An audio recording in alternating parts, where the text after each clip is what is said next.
Good morning everyone, welcome back. Chemistry classes bye Navneet sir में आपका सबका स्वागत है। तो एक बार जो हमारे 30th तक क्वेश्चन हो चुके थे, तो मैं अब 31st क्वेश्चन से चलता हूँ और फिनिश करता हूँ इस एक्सरसाइज को। लेट अस सी क्या है हमारा 31st क्वेश्चन। यहाँ पर हमारे पास जो 31st क्वेश्चन नंबर आता है, तो हम लोग एक बार देखते हैं कि क्या कहता है इस क्वेश्चन में। यहाँ पर क्वेश्चन है, what do you understand by bond pairs and lone pairs of electron?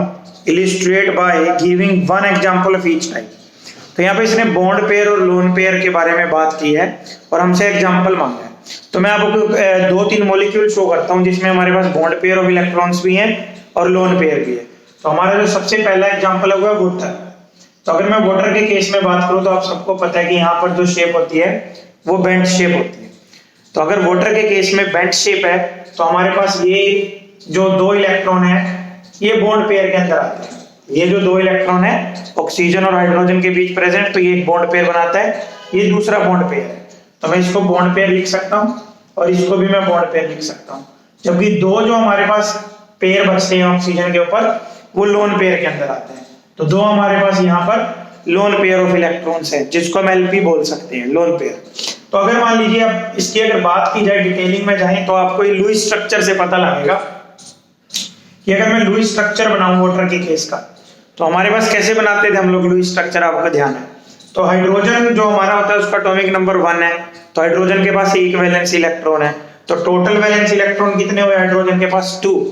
जबकि ऑक्सीजन का नंबर 8 है, तो कॉन्फ़िगरेशन 2 6 है।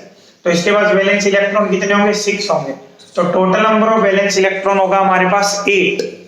तो अगर मैं अब यहाँ पर सेंट्रल एटम ऑक्सीजन को लेता हूँ और यहाँ पर मैं हाइड्रोजन लेता हूँ, तो मेरे पास कम से कम एक एक बॉन्ड तो होगा ही हाइड्रोजन के बीच में और ऑक्सीजन के बीच में। तो हमारे 4 इलेक्ट्रॉन्स यहाँ पर जा चुके हैं। तो दो जो होंगे इलेक्ट्रॉन ऊपर होंगे, दो नीचे होंगे, जिसको मैं लोन पेयर बोलता हूँ। तो अगर आप लोग देखें तो अब ऑक्सीजन का डुप्लेट कंप्लीट है, इस ऑक्सीजन का डुप्लेट कंप्लीट, हाइड्रोजन का सॉरी, और ऑक्सीजन का ऑक्टेट कंप्लीट है। तो यहाँ पर अगर हम लोग कंप्लीट स्ट्रक्चर को देखें तो दो जो मेरे पास केस आए हैं वो बॉन्ड पेयर के आए हैं और दो लोन पेयर के हैं। तो यही मैंने आपको ऊपर शो किया है कि हमारे पास वाटर के केस के अंदर दो बॉन्ड पेयर होते हैं और दो लोन पेयर होते हैं। अब ऐसे ही अगर मान लीजिए बच्चों हम लोग अमोनिया का बनाए, जैसे अभी थोड़ी देर पहले मैंने बनाया भी था जब मैं आपको एग्जाम्पल शो कर रहा था डाइपोल मोमेंट NH3 का और NF3 का, तो ये बनता था हमारे पास। तो यहाँ पर अगर मैं अमोनिया के केस में देखूं तो 3 मेरे पास बॉन्ड पेयर है और एक मेरे पास लोन पेयर है। तो दोबारा से मैं बोर्ड के ऊपर ही कंसंट्रेट करूंगा कैमरे को। तो अगर आप ध्यान से देखें यहाँ पर तो 3 मेरे पास बॉन्ड पेयर है और एक मेरे पास लोन पेयर ऑफ इलेक्ट्रॉन्स है। तो अगर मुझे डेफिनेशन देनी है तो बॉन्ड पेयर क्या बनेगा? तो बॉन्ड पेयर के बारे में मैं बोल सकता हूँ कि it is defined as shared pair of electrons. तो ये shared pair of electron present होता है बिटवीन 2 कोवलेंटली बॉन्डेड एटम।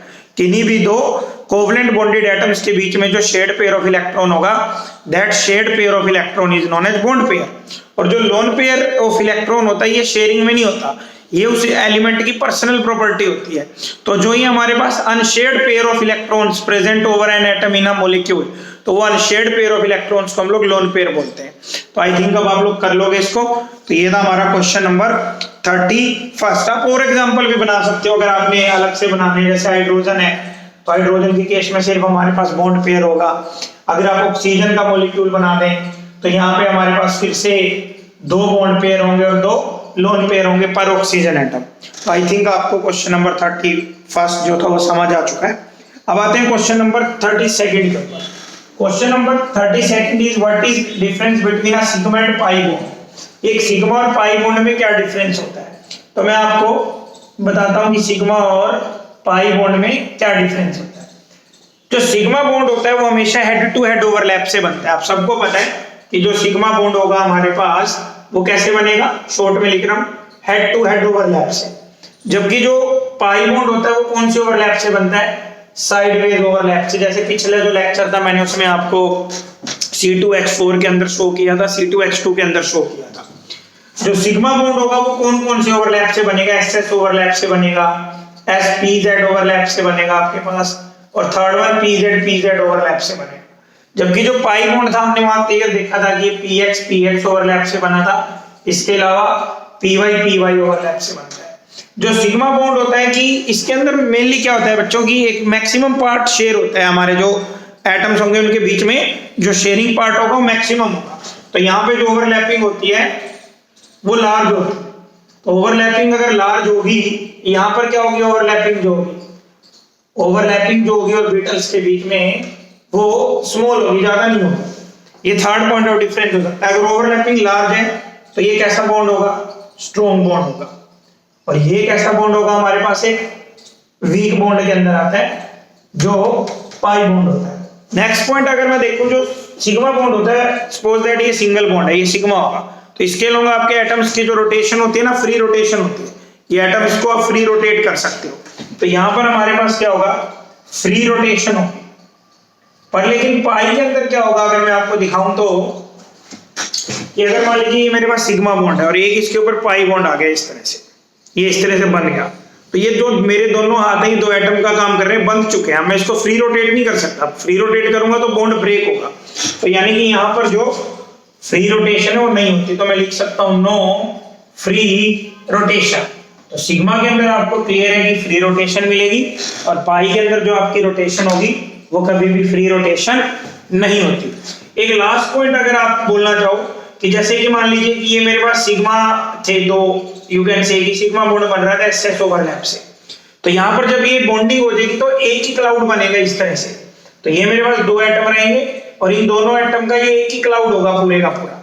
तो ये जो मेरे पास बॉन्ड बनता है, इस केस के अंदर क्या होता है कि जो आफ्टर शेयरिंग इलेक्ट्रॉन क्लाउड बनता है, that will be a single electron cloud. और लेकिन अगर आप पी के केस में देखें कि मान लीजिए मेरे पास पहला पी था और ये इसके साथ दूसरा पी इस तरह से ओवरलैप कर गया, साइडवेज ओवरलैप, तो यहाँ पे दो क्लाउड बनेंगे, ये दोनों न्यूक्लियस हो गए, तो एक क्लाउड ऊपर बनेगा और एक क्लाउड नीचे बनेगा। तो आपको पता होना चाहिए ये जो पॉइंट ऑफ डिफरेंसेस मैंने बताया कि यहाँ पे सिंगल क्लाउड है, यहाँ पे एक पेयर ऑफ क्लाउड बनेगा, एक ऊपर और एक नीचे। फ्री रोटेशन होती है, कोई फ्री रोटेशन नहीं होती, स्ट्रॉन्ग बॉन्ड है, वीक बॉन्ड है, लार्ज ओवरलैपिंग है, स्मॉल ओवरलैपिंग है। कौन कौन सा ओवरलैप दिखाई दे रहा है आपको, हेड टू हेड ओवरलैप है, यानी इंटर न्यूक्लियर एक्सिस के लोग, और ये साइड बेस ओवरलैप होगा। तो ये क्वेश्चन नंबर था हमारा 32। Now move to question number 33। अगर मैं 33rd क्वेश्चन नंबर देखो, let us see, explain the formation of H2 molecule on basis of VBT। तो यहां पर आपके पास है ना वैलेंस बॉन्ड थ्योरी के बेसिस के ऊपर आपको H2 की फॉर्मेशन एक्सप्लेन करनी है। तो यहां पर आप दो काम कर सकते हो। जो H2 की फॉर्मेशन थी वो आप लोग दो तरह से कर सकते हो। सबसे पहला तो आता है एनर्जी कंसीडरेशन के बेस पे, या आप लोग एनर्जी के बेस पे इसको एक्सप्लेन करें। और दूसरा जो आता था बच्चों, वो आता था हमारे पास ऑर्बिटल ओवरलैप कंसेप्ट।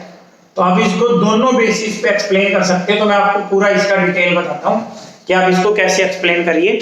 तो अगर मान लीजिए आप इसको एनर्जी कंसीडरेशन के बेस पे एक्सप्लेन कर रहे हो, तो पहले मैं आपको एक डायग्राम की मदद से समझाता हूं। देखो, जब दो हाइड्रोजन एटम एक दूसरे से दूर होते हैं तो इनके बीच में कोई भी अट्रैक्टिव या रिपल्सिव फोर्सेज नहीं होती। पर लेकिन जब ये दोनों एटम एक दूसरे की तरफ आते हैं, ठीक है, क्योंकि आपको पता है कोवलेंट बॉन्ड बनना है, ये इलेक्ट्रॉन इसके पास है, ये इलेक्ट्रॉन इसके पास है, इस तरह से अगर हम लोग दिखाएं तो यहाँ पे नई फोर्सेज डेवलप होती है। कुछ अट्रैक्टिव फोर्सेज होती है और कुछ रिपल्सिव फोर्सेज होती है। तो ये जैसे जैसे क्लोज आते रहते हैं, इनके बीच की फोर्सेज डेवलप हो जाती हैं, और फिर एक you can say equilibrium distance के ऊपर आने के बाद इनकी फोर्सेज अपने मैक्सिमम उसके अंदर आ जाती हैं, मैग्नीट्यूड के अंदर। तो मैं आपको एक एग्जांपल की मदद से शो करता हूं कि यहाँ पे फोर्सेज किस तरह से डेवलप होती हैं। तो लेट अस सपोज दैट ये मेरे पास पहले हाइड्रोजन एटम का न्यूक्लियस है और ये मेरे पास दूसरे हाइड्रोजन एटम का न्यूक्लियस है। अब ये मेरे पास पहले हाइड्रोजन एटम का इलेक्ट्रॉन है और ये मेरे पास दूसरे हाइड्रोजन एटम का इलेक्ट्रॉन है।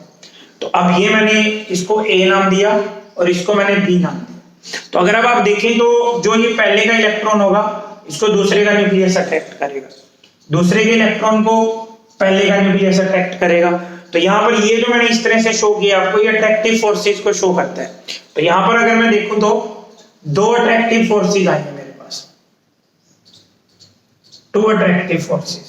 और अगर मैं देखूं तो न्यूक्लियस और न्यूक्लियस एक दूसरे को रिपेल कर रहे हैं, ये इलेक्ट्रॉन इलेक्ट्रॉन एक दूसरे को रिपेल कर रहे हैं। तो यहाँ पर मेरे पास दो रिपल्सिव फोर्सेज है। तो बेसिकली अगर मैं देखूं तो मेरे पास यहाँ पे दो अट्रैक्टिव फोर्सेज हैं और दो रिपल्सिव फोर्सेज है। तो अगर देखने में लगे तो दोनों ही ऐसा लग रहा है कि कैंसिल कर देंगे, नेट रिजल्ट 0 आएगा। बट लेकिन एक चीज होती है मैग्नीट्यूड, मैग्नीट्यूड बोले तो वैल्यू।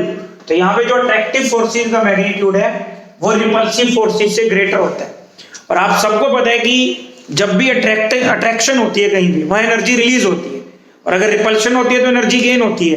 तो यहाँ पे क्योंकि अट्रैक्टिव फोर्सेस ज्यादा है, तो यहाँ पर क्या होगा, नेट रिलीज ऑफ एनर्जी। और अगर नेट रिलीज ऑफ एनर्जी होगा तो हाइड्रोजन क्या बनेगा, स्टेबल बनेगा। यानी कि जब दो हाइड्रोजन एक दूसरे को अप्रोच करते हैं तो वहां पर नेट रिलीज ऑफ एनर्जी होता है इस बॉन्ड फॉर्मेशन के दौरान। तो जब रिलीज ऑफ एनर्जी हो रहा है तो यानी जो बॉन्ड फॉर्म कर रहे हैं हम लोग वो स्टेबल हो रहा है, तो बॉन्ड फॉर्मेशन हो जाती है। और अगर मान लीजिए रिपल्सिव फोर्सेस ज्यादा होती फिर बॉन्ड फॉर्मेशन नहीं होता। तो यानी कि एक चीज तो मुझे श्योर है कि यहाँ पे क्योंकि दुनिया में H2 एग्जिस्ट करता है, सबको पता है, तो इसका मतलब attractive forces are greater than repulsive, so net release of energy takes place. But कई बार आप लोग कहते हैं कि हम कैसे मान लें यहाँ पे ऐसे हो रहा है, तो फिर बेटा इसके लिए हमें इसका एनर्जी प्रोफाइल डायग्राम पढ़ना पड़ेगा। आपकी बुक्स के अंदर एक्सपेरिमेंटल डेटा अवेलेबल है जिसके अंदर हमें कुछ इस तरह का डायग्राम मिलेगा जब आप अपनी बुक्स के अंदर देखोगे। तो यहाँ पर हमें दे रखा है इंटरन्यूक्लियर डिस्टेंस बुक्स के अंदर, ये जो एक्सिस है इस एक्सिस पे इंटरन्यूक्लियर डिस्टेंस गिवन है आपको, और ये जो एक्सिस है इसके ऊपर आपको एनर्जी गिवन है पोटेंशियल एनर्जी करके। तो इंटरन्यूक्लियर डिस्टेंस का मतलब क्या है कि आप दोनों एटम्स को क्लोज लेके आ रहे हो, तो जैसे जैसे क्लोज लेके आओगे एक दूसरे के क्लोज तो उनके बीच का डिस्टेंस घटेगा। अब देखना एक बार डायग्राम की मदद से, तो ये मैं डायग्राम बना रहा हूं, तो अगर आप इस डायग्राम को ध्यान से देखें, जैसे जैसे डिस्टेंस घटता गया, देखो मैं इस तरफ आ रहा हूं, वैसे वैसे इसकी एनर्जी, पहले एनर्जी कितनी थी अगर मैं यहाँ टिक करूं तो इतनी एनर्जी थी इसकी जब ये एक दूसरे से दूर थे, फिर धीरे धीरे क्लोज आना शुरू हुए, इनकी एनर्जी घटना शुरू हुई, घटना शुरू हुई, घटना शुरू हुई, घटना शुरू हुई, और एक पॉइंट पे जाने के बाद ये मिनिमम होगी।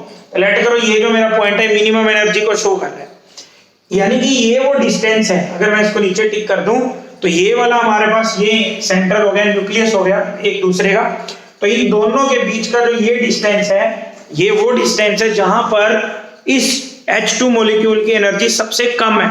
तो इस डिस्टेंस को हम लोग आपकी भाषा में बॉन्ड लेंथ बोलते हैं, क्लियर। तो ये जो हमारे पास पॉइंट होता है ये बॉन्ड लेंथ को शो करता है जब इनकी एनर्जी मिनिमम थी। इसके बाद अगर और क्लोज लेके आओगे तो एनर्जी क्या करना शुरू करेगी, बढ़ना शुरू करेगी फिर से। तो इस डिस्टेंस को हम लोग क्या बोल देते हैं बेटे, बॉन्ड लेंथ। तो ये डायग्राम हमें क्लियर बता रहा है कि जब दोनों हाइड्रोजन एटम्स एक दूसरे के अप्रोच करते हैं तो उनकी एनर्जी कम होती है, और मैंने बताया था कि अगर एनर्जी कम होगी तो आपका मॉलिक्यूल स्टेबल होगा। तो इसलिए पहले तो ये था हमारा पॉइंट कि ये जो है ये एग्जिस्ट करता है, क्यों, क्योंकि दोनों हाइड्रोजन जब अप्रोच करते हैं तो energy decreases because attractive forces are greater in magnitude than repulsive. थोड़ा नॉलेज के लिए बता रहा हूं कि जितनी एनर्जी कम हुई है ना, ये जो वैल्यू मैंने अभी एरो लगाया, इतनी एनर्जी कम हुई है इनके एक दूसरे के अप्रोच करने से, इसको बॉन्ड एनर्जी बोला जाता है। This energy is known as bond energy. तो बॉन्ड एनर्जी एक्चुअल में शो कर रही है कि जब उनके बीच में बॉन्ड बनाया, अट्रैक्टिव फोर्सेस डेवलप हुई तो कितनी एनर्जी रिलीज हुई। तो आई थिंक आपको पहला कंसेप्ट तो समझ आ गया कि अगर आगे से कोई पूछे कि व्हाई H2 एग्जिस्ट, तो हम बोलेंगे कि यहाँ पे net release of energy take place कर रहा है, तो इसी वजह से H2 एग्जिस्ट करता है। अगर आप ऑर्बिटल ओवरलैप कंसेप्ट बताएं तो बहुत ही सिंपल है। ये हाइड्रोजन का एटम नंबर 1 है, ये हाइड्रोजन एटम नंबर 2 है, यहाँ कॉन्फ़िगरेशन क्या है 1s1, दूसरे की भी क्या है 1s1। तो अगर मैं देखूं तो यहाँ पे हमारे पास क्या होगा, सिंगल ऑर्बिटल होगा, यहाँ भी सिंगल ऑर्बिटल होगा, इसमें एक इलेक्ट्रॉन होगा, इसमें एक इलेक्ट्रॉन होगा, तो दोनों आपस में क्या कर लेंगे, ओवरलैप करेंगे। तो ओवरलैप करने से तो बॉन्ड बनता है। तो यानी कि ये ऑर्बिटल ओवरलैप कंसेप्ट बोलता है कि बॉन्ड जब बनेगा जब आपके पास हाफ फिल्ड एटॉमिक ऑर्बिटल्स होंगे। तो मैं यहाँ पे क्लियर दिखाई दे रहा है कि दोनों के पास हाफ फिल्ड एटॉमिक ऑर्बिटल्स हैं, तो इसलिए H2 एग्जिस्ट करता है। तो मैंने आपको दोनों बेसिस पे बता दिया, एनर्जी कंसीडरेशन के बेसिस पे भी और साथ में ऑर्बिटल ओवरलैप कंसेप्ट से। Now move to question number 34th number question पे आता हूं। लेट अस कह रहे हैं कि what are the important conditions required for linear combination of atomic orbitals to form molecular orbitals. ये MOT है, मॉलिक्यूलर ऑर्बिटल थ्योरी है। तो मॉलिक्यूलर ऑर्बिटल थ्योरी में क्या होता था कि एटॉमिक ऑर्बिटल्स कंबाइन होते थे और मॉलिक्यूलर ऑर्बिटल्स बनते थे कुछ इस तरह से, आपको ध्यान है। जैसे मैं एक एग्जांपल शो कर रहा हूं, अगर 1s ओवरलैप कर रहे हैं दो एटॉमिक ऑर्बिटल तो दो मॉलिक्यूलर बनते थे, एक सिग्मा s बनता था और सिग्मा एंटी बॉन्डिंग 1s बनता था। तो शायद आपको ध्यान आया। तो इस थ्योरी में दो तीन इंपॉर्टेंट पॉइंट थे। सबसे पहला इंपॉर्टेंट पॉइंट तो यही था इसमें कि जो कंबाइनिंग एटॉमिक ऑर्बिटल्स हैं वो एनर्जी वाइज और शेप वाइज एक जैसे होने चाहिए। तो अगर मैं फर्स्ट पॉइंट बोलूं कि इट इज नॉट पॉसिबल कि सभी एटॉमिक ऑर्बिटल्स आपस में कंबाइन हो जाएं, only those atomic orbitals combines which have near by same energies, जिनकी एनर्जीज सेम है। That means 1s can combine with 1s, 2s can combine with 2s, px can combine with px. Point number 2, only those atomic orbitals combine which have proper orientation. मतलब ये नहीं है कि अगर एक x axis पे orbital है और एक y पे तो वो कंबाइन हो जाएंगे। तो इसके लिए जरूरी कंडीशन क्या है कि उनकी ओरिएंटेशन भी सेम होने चाहिए। तो s वाला s से ही कंबाइन करेगा, px वाला px से ही करेगा, y एक्सिस वाला y से करेगा।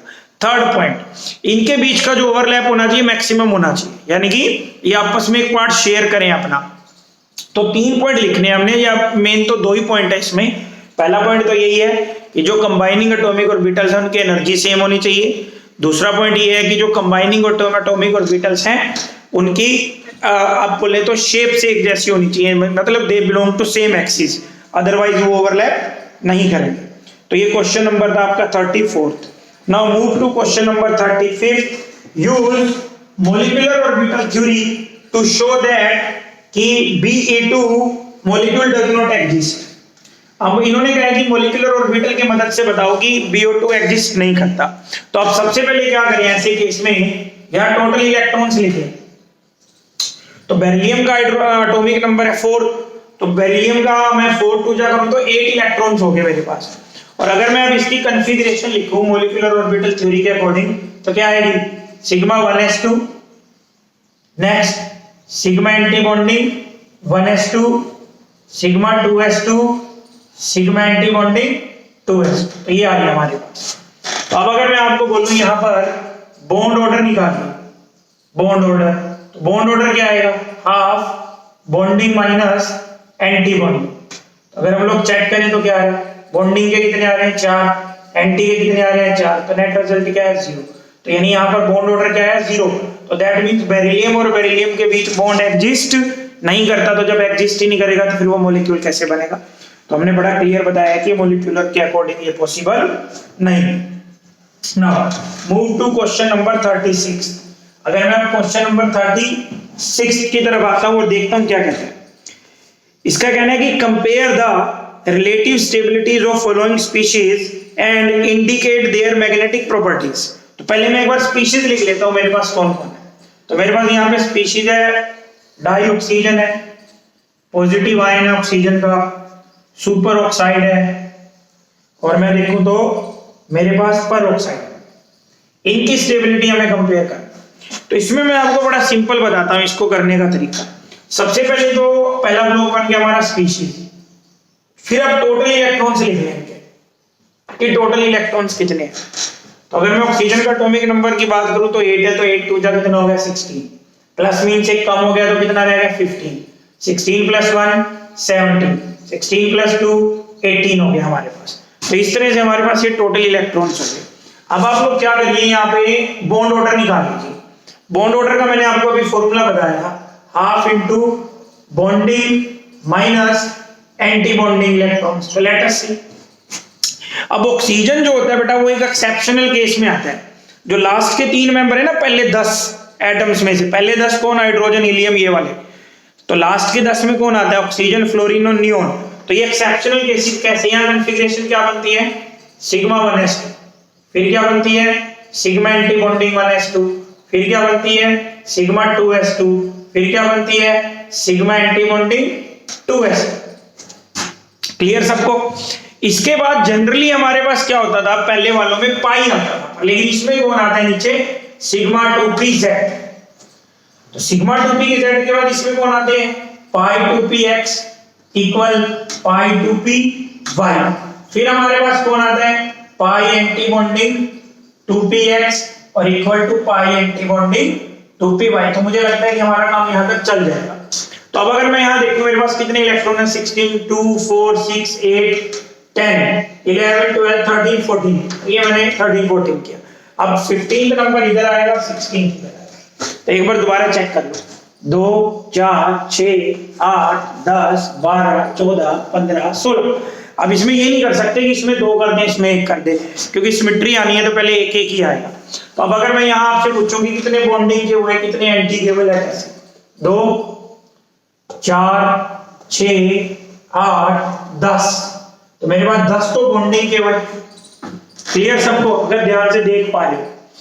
और एंटी के कितने हुए अगर मैं चेक करूं आपसे पूछूं तो 6 होने चाहिए, पर लेकिन एक बार दोबारा चेक कर लेते हैं, मुझे थोड़ा डाउट लग रहा है। 2 4 6 8 10, यस 10 हुए। और एंटी के कितने हुए अगर मैं पूछूं तो 6, तो हमारे पास यहां पर कितना आ गया 4/2, तो 4/2 कितना है 2, यानी कि यहाँ जो बॉन्ड ऑर्डर आया हमारे पास 2 आ गया बॉन्ड ऑर्डर। नेक्स्ट केस में अगर मैं देखूं तो कितने इलेक्ट्रॉन रह गए हमारे पास, 15 इलेक्ट्रॉन रह गए। अगर मेरे पास 15 इलेक्ट्रॉन रहेंगे तो मैं इसको हटा देता, तो अब मेरा बॉन्ड ऑर्डर क्या आएगा अगर मैं आपसे पूछूं, हाफ 10 - 5, तो बॉन्ड ऑर्डर क्या आ गया 2.5। क्लियर। अब नेक्स्ट में कितने हो गए 17, अगर 17 होंगे तो क्या होगा यहाँ पे 2 हो जाएगा हमारे पास। तो एंटी के कितने हो गए अपने अगर आपसे पूछो 7, तो बॉन्ड ऑर्डर कितना आ गया 1.5। नेक्स्ट में अगर मैं पूछूं तो आपसे 18 हो गए, तो बॉन्ड ऑर्डर कितना आ जाएगा हमारा 1। तो यहाँ पर अगर आप देखें बॉन्ड ऑर्डर लगातार चेंज हो रहा है, तो होता क्या है जिसका बॉन्ड ऑर्डर जितना बड़ा होता है वो उतना ही स्टेबल होता है। तो सबसे स्टेबल कौन होगा, आप ऑर्डर भी बना सकते हो O2+, नंबर 2 पे कौन होगा O2, फिर नंबर 3 पे कौन होगा O2 नेगेटिव, फिर नेक्स्ट कौन होगा परऑक्साइड। सुपर ऑक्साइड ये हो गया, ये परऑक्साइड हो गया, तो ये आपका ऑर्डर सेट हो गया। तो बेसिकली हमने क्या करना है कि हमने पहले बॉन्ड ऑर्डर निकाल लेना है, और बॉन्ड ऑर्डर के बेस के ऊपर हमें यहां से पता लगेगा। इसके बी पार्ट में मैग्नेटिक मोमेंट पूछिए, इसलिए वो भी मैं आपको निकालना सिखाता हूं। मैग्नेटिक मोमेंट निकालने का फॉर्मूला होता है n × n + 2 का स्क्वायर रूट, और यूनिट होती है बोहर मैग्नेटन Bm। तो यहाँ पे जो n होता है ये शो करता है नंबर ऑफ अनपेयर्ड इलेक्ट्रॉन्स, कि भाई कितने अनपेयर्ड इलेक्ट्रॉन्स हैं। तो अगर जब हमने इसका पहला केस किया था, अगर आपको ध्यान हो जब 16 थे 2 4 6 10 12 14, वेट 2 4 6 8 10 12 14, ये 15 था ये 16 था, तो कितने अनपेयर्ड थे अगर आप देखें तो 2 अनपेयर्ड है, ये अनपेयर्ड है और एक ये अनपेयर्ड है। तो यहाँ पर जो मैग्नेटिक मोमेंट निकलेगी वो क्या निकलेगी पहले केस में 2 × 2 + 2 का रूट, तो √8 आएगी यहाँ पे आपकी जो मैग्नेटिक मोमेंट आएगी। इस केस में जब हमारे पास 15 रह गए थे तो ये चला गया था, तो एक ही अनपेयर्ड रह गया था, एक अनपेयर्ड रहेगा तो क्या आएगी 1 × 1 + 2, यानी कि √3 आ जाएगी। फिर मेरे पास जब 17 हुए थे तो 15 16 और ये 17, तो मेरे पास एक अनपेयर्ड आएगा फिर से, तो फिर √3 आ जाएगी। और जब मेरे पास 18 हो जाएंगे तो फिर यहाँ 2 हो जाएगा, तो इस केस में मेरे पास कोई अनपेयर्ड ही नहीं होगा, तो 0 मैग्नेटिक मोमेंट आ जाएगी। बेसिकली आपने क्या करना है, अपने अनपेयर्ड यहाँ से फाइंड आउट करने हैं कि जितने अनपेयर्ड ऊपर बचते हैं उसके अकॉर्डिंग आपने लिख देना है इसको। Now move to next question, अगले की तरफ देखते हैं क्या आता है हमारे पास। क्वेश्चन नंबर 37, यहाँ पे कह रहे हैं कि write the significance of plus and minus sign shown in representing the orbitals. अब अगर मैं आपके पास यहाँ बात, तो हमने क्या किया था कि यहाँ पे ना बेटा थोड़ा बेसिक आना चाहिए आपको। बेसिक क्या है कि जो आपको पढ़ाया जाता है कि हमारे पास जो इलेक्ट्रॉन्स है दे एक्ट एज वेव। तो मॉलिक्यूलर ऑर्बिटल थ्योरी बोलती है कि जैसे आपके पास इलेक्ट्रॉन्स वेव की तरह काम करते हैं, वैसे ही आप एटॉमिक ऑर्बिटल को भी वेव कंसीडर कर सकते हो। यानी कि अगर मैं चाहूं तो मैं एक एटॉमिक ऑर्बिटल को इस तरह से एज ए वेव दिखा सकता हूं। तो इस वेव में क्या होगा, ये जो ऊपर उठा हुआ पार्ट होगा जो थ्रस्ट होगा ये प्लस साइन से शो होगा, और ये जो होगा ये किससे शो होगा, माइनस से। अब इसका बेनिफिट क्या होगा, सपोज दैट आपको बॉन्डिंग मॉलिक्यूलर ऑर्बिटल बनाना है, तो ये लेट करो 2 given atomic orbital, atomic orbital 1 और एटॉमिक ऑर्बिटल 2। तो यहाँ पे क्या होगा कि इसकी क्रस्ट के ऊपर इसकी क्रस्ट आएगी और ट्रफ पे ट्रफ आएगी, तो जो रिजल्टेंट वेव आएगी वो पहले से बड़ी आएगी। तो ये किसको शो करेगा, ये शो करेगा बॉन्डिंग मॉलिक्यूलर ऑर्बिटल को, क्योंकि क्या पढ़ाया जाता था आपको कि बॉन्डिंग मॉलिक्यूलर ऑर्बिटल के अंदर जो इलेक्ट्रॉन के मिलने के चांसेस होते हैं वो एंटी बॉन्डिंग की तुलना में ज्यादा होते हैं, यानी बॉन्डिंग वाला स्टेबल होता है। तो यही शो कर रहा है कि कि जितनी बड़ी हमारा, बेटा याद रखो, जितना ज्यादा इसका एम्पलीट्यूड होगा उतना ज्यादा वैल्यू आएगी इसके स्क्वायर की, और जितनी स्क्वायर की वैल्यू ज्यादा आती थी, आप इसको अपनी बुक्स के अंदर इस तरह से शो कर देते हो, क्लियर सबको फाई से, तो जितना इसकी वैल्यू ज्यादा आती थी उसका मतलब उतनी प्रोबेबिलिटी ज्यादा होती थी। तो अगर मैं अब सिंपल करूं, क्योंकि आपने शायद फिर सेकंड यूनिट अच्छे से ना पढ़ी हो तो थोड़ी दिक्कत हो सकती है, सिर्फ आप इतना याद रखिए कि यहाँ पे जो प्लस माइनस साइंस हैं, ये साइंस क्रस्ट और ट्रफ को रिप्रेजेंट करते हैं एटॉमिक ऑर्बिटल्स की। यानी हमने क्या किया है, जो इलेक्ट्रॉन्स हैं या जो एटॉमिक ऑर्बिटल्स हैं, they are represented as waves, और ये वेव्स में प्लस और माइनस शो कर रहा है उसको, क्रस्ट और ट्रफ को। तो मेरे ख्याल से हमें इसमें इतना बहुत रहेगा। Now move to question number 38। बड़ा इंपॉर्टेंट क्वेश्चन है और ये पेपर में आने लायक क्वेश्चन है, डीएवी बोर्ड के पेपर में तो खासकर आता है। तो let us see what is our question number 38। Describe the hybridisation in case of PCl5। तो ये मेरे पास PCl5 का केस दिया गया है और इसमें हमसे हाइब्रिडाइजेशन पूछी, half into V plus M minus C plus. तो वैलेंस इलेक्ट्रॉन 5 क्योंकि नाइट्रोजन फैमिली को बिलोंग करता है, और वैसे भी आपको पता है अगर एटॉमिक नंबर 15 भी लेके चलो तो कॉन्फ़िगरेशन 285 बनेगी। मोनोवैलेंट एटम कितने हैं? 5। तो आंसर कितना आया? 5sp3d1। तो इसके लिए जो शेप होती है वो आपको पढ़ाई जाती है ट्राइगोनल बाई पिरामिड। तो यहां पर बेटा जी जो हमारी शेप होगी वो होगी ट्राइगोनल बाई पिरामिड। तो ये मैंने बनाया ट्राइगोनल। अब इसमें ना एक चीज का ध्यान रखना, ये प्लेन में होता है, ये जैसे ये हमारे पास फास्फोरस है, ये 3 क्लोरीन एटम, तो ये प्लेन के अंदर होते हैं, जबकि जो एक क्लोरीन होगा आपके पास वो अबोधा प्लेन होगा, इस तरफ आपकी तरफ आ रहा होगा ऐसे, और एक जो होगा बोर्ड के अंदर की तरफ होगा। तो बेसिकली वो हमें क्या दिक्कत क्या होती है कि हमें बोर्ड पे वो दिखाई नहीं देता अच्छे से। हमें लगता है कि जब मैं बोर्ड पे बनाऊंगा, देखो जो आपकी तरफ आ रहा था ऐसे, वो बोर्ड पे ऐसे बनाया जाता है, और जो बोर्ड पे अंदर की तरफ था वो नीचे की तरफ बनाया जाता है। तो अब हमें यहाँ पे बड़ा मिसकंसेप्शन हो जाता है, हमें समझ नहीं आता डायग्राम। तो आपने समझना है कि 3 तो इस तरह से एक प्लेन के अंदर है जो मेरे क्लोरीन, और एक ऊपर की तरफ है और एक नीचे की तरफ है। तो ये जो बेटा 3 प्लेन के अंदर है, इनको मैं एज ए ट्रायंगल दिखा सकता हूँ। ये मैंने एज ए ट्रायंगल दिखा दिया इसको। तो ये क्या होंगे, अब आप दिख रहा है आपको, ये ट्रायंगल में ऊपर की तरफ होगा नहीं नीचे की तरफ। अब यहां पे होता क्या है, ये जो एक ही प्लेन के अंदर है, तो अगर आप ध्यान से देखें एक प्लेन में कितने इलेक्ट्रॉन्स हो गए मेरे पास?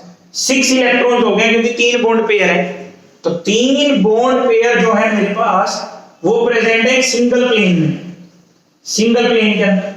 और एक बॉन्ड पेयर कहां पर है अगर आप देखें? अबव द प्लेन, वो प्लेन में ऊपर की तरफ है अगर आप देख पा रहे हो। और एक जो बॉन्ड पेयर है वो कहां पे है? बिलो द प्लेन, वो प्लेन में नीचे की तरफ है। तो अब सपोज दैट कि ये जो 6 के 6 इलेक्ट्रॉन्स हैं, ये इकट्ठे मिलके क्या कर रहे हैं, इस ऊपर वाले इलेक्ट्रॉन पेयर को रिपेल कर रहे हैं, और साथ में फिर इकट्ठे मिलके इस नीचे वाले इलेक्ट्रॉन पेयर को रिपेल कर रहे हैं।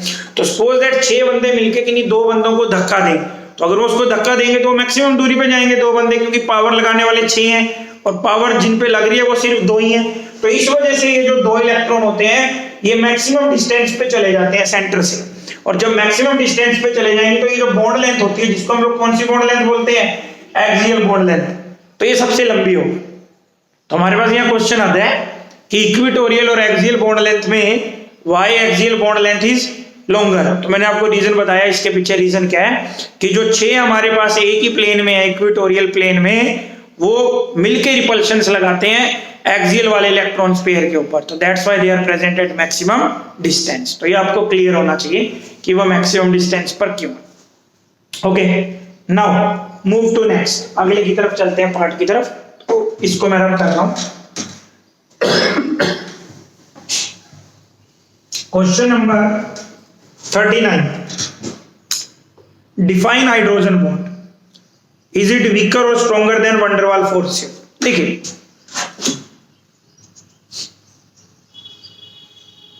ये आपको फोन जैसा दिख रहा है कुछ, ये जो फोन मैंने बनाया है यही कंडीशन होती है हाइड्रोजन बॉन्डिंग के लिए।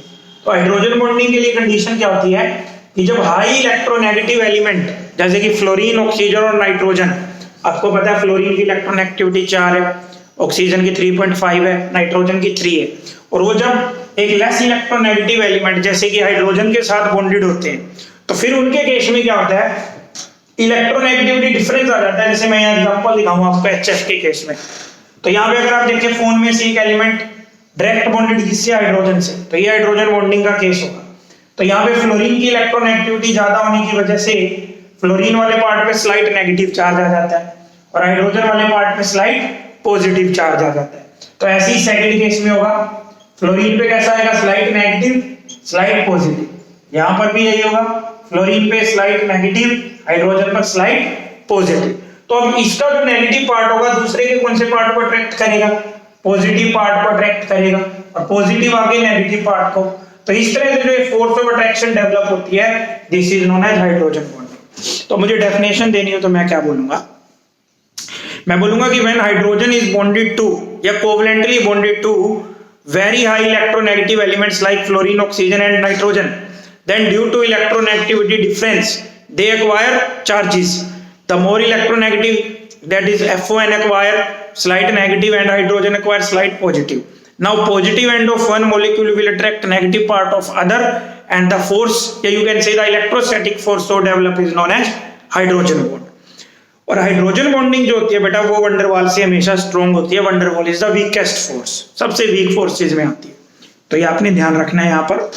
अब आते हैं लास्ट क्वेश्चन, कह रहे कि what is meant by the term bond order. तो मैंने आपको पहले ही बताया कि the number of bonds present between two covalent bonded atoms, कोई भी जो दो कोवलेंटली बॉन्डेड एटम्स होते हैं उनके बीच में जितने नंबर ऑफ बॉन्ड्स होंगे उसका बॉन्ड ऑर्डर कहलाएंगे। जैसे कि अगर मैं हाइड्रोजन में देखूं तो एक बॉन्ड है तो यहाँ बॉन्ड ऑर्डर 1 होगा, अगर मैं ऑक्सीजन में देखूं तो 2 बॉन्ड है तो बॉन्ड ऑर्डर 2 हो जाएगा, अगर मैं नाइट्रोजन में देखूं तो 3 बॉन्ड है तो बॉन्ड ऑर्डर 3 हो जाता है हमारे पास। तो ये बॉन्ड ऑर्डर कहलाता है। इसके बाद इसके बी पार्ट में है कि हमें बॉन्ड ऑर्डर काउंट करना है कुछ मॉलिक्यूल्स का। तो मैं आपको करके दिखाता हूं।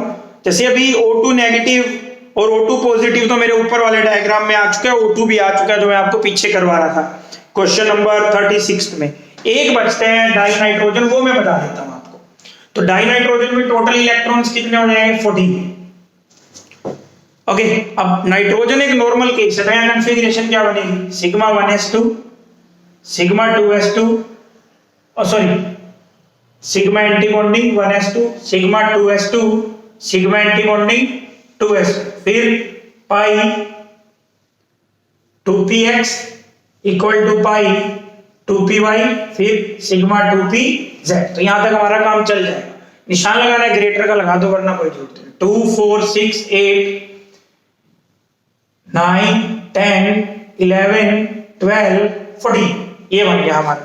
तो अगर हम मुझे बॉन्ड ऑर्डर निकालना, हाफ बॉन्डिंग के इलेक्ट्रॉन काउंट करिए 2 4 6 8 10। तो बॉन्डिंग के कितने आगे 10, एंटी के काउंट करिए 4 6/2 that means bond order will be 3। और ये हमें पता भी है कि डाई नाइट्रोजन इस तरह से एग्जिस्ट करता है। तो अब बॉन्ड ऑर्डर क्लियर है आपको। तो इसी के साथ मैं ऐड करता हूं, मैंने आपको एक्सरसाइज कंप्लीट कर दी है। तो जो नेक्स्ट होगा हमारे पास हम 3rd यूनिट करेंगे। तो 3rd यूनिट की जैसे ही वीडियो आएगी तो मैं आपको बता दूंगा।